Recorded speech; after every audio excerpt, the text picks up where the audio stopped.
일본 후쿠시마 오염수 방류와 관련해 학교 급식 등에 대한 부모들의 걱정이 커지고 있는데요. 경기도의회가 각종 급식 조례를 개정하기로 했습니다.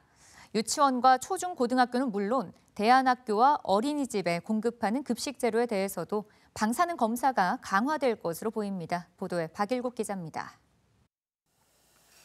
도내 학교 급식에 대한 방사능 검사가 강화됩니다.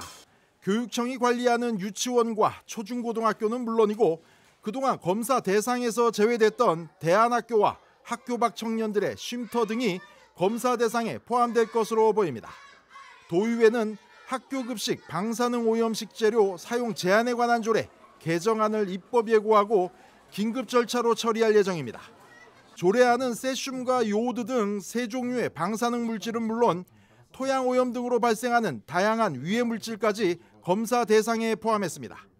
어린이집에 대해서도 시군과 협의를 거쳐 신속하게 조례 개정에 착수할 방침입니다. 학교 밖 청소년들, 그러니까 대안학교에 대한 지원도 좀 높고요. 또 이제 어린이집 같은 경우에는 이제 경기도나 지자체가 관리를 하기 때문에 그런 부분에 대해서도 경기도 조례를 좀 개정해서 담을 예정입니다. 일본 등에서 들어오는 수입 농산물에 대한 단속도 대폭 강화됩니다.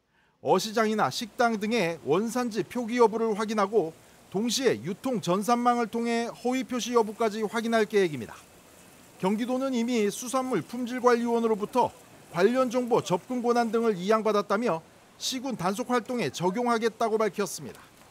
보건환경연구원은 연내 방사능 검출 장비를 추가 도입하고 논란이 일고 있는 삼중수소와 관련해 표준 검사 방식이 나오는 대로 바로 적용할 예정입니다. 도의회에선 방사능 검출 장비가 부족한 상황에서 시민들의 불안을 해소하기 위해선 시군과 학교 등에 간이 검사 장비를 보급해야 한다는 주장도 제기되고 있습니다. 경기도는 후쿠시마 대응 방안을 마련해 내년 예산에 방사능과 관련한 비용을 추가 확보할 계획입니다. BTV 뉴스 박일국입니다.